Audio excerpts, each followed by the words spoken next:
याद रखना चाहिए, अच्छे और बुरे भावों की उत्पत्ति बातें प्रधान होती हैं।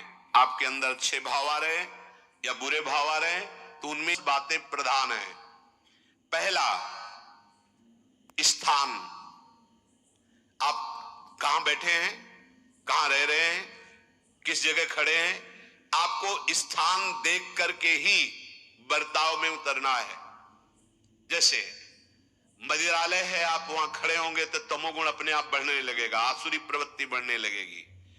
ऐसे ऐसे जिस स्थान पर खड़े होने से, देखने से, बात करने से हमारी वृत्ति बिगड़ रही, उस स्थान का तत्काल त्याग कर देना चाहिए, वहां से हट जाना चाहिए।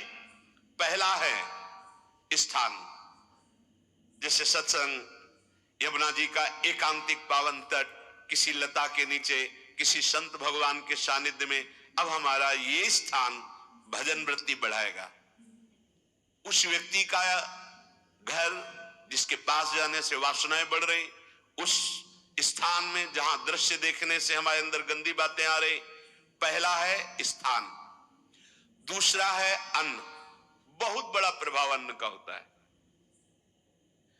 अगर अधर्म के द्वारा कमाया हुआ अन्न है तो बुद्धि अधर्म में ही लगेगी।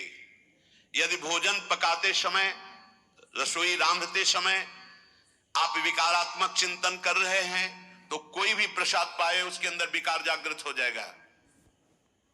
अन्न का बहुत बड़ा प्रभाव पड़ता है। एक बार पूज्यपाद उड़िया बाबा जी महाराज अपने परिकर के साथ भ्रमण में थे तो किसी बड़े धनी मानी ने निमंत्रण दिया, महाराज आज यहीं रुको।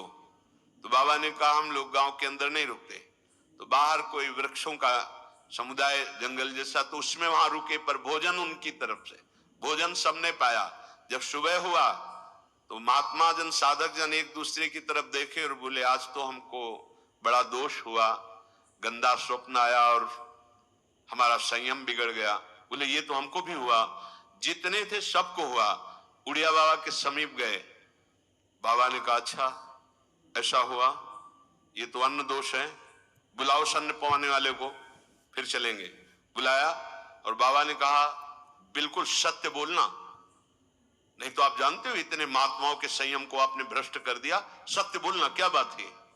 तो उनका महाराज संतान नहीं हो रही थी, सुना था आप बहुत सिद्ध महापुरुष हैं तो आपके परिकर को इसीलिए पवाया, अंदर काम भाव था कि हमारे कामना थी कि संतान उत्पन्न हो, वैसे ही चिंतन करते हुए बनाया ऐसे। बोले सबका संयम नष्ट कर दिया, होश में, नरक जाने वाली बात मत सोचो। अरे संतों को पवाओ जैसे अपने पुत्र को पवाते हैं, ऐसी बात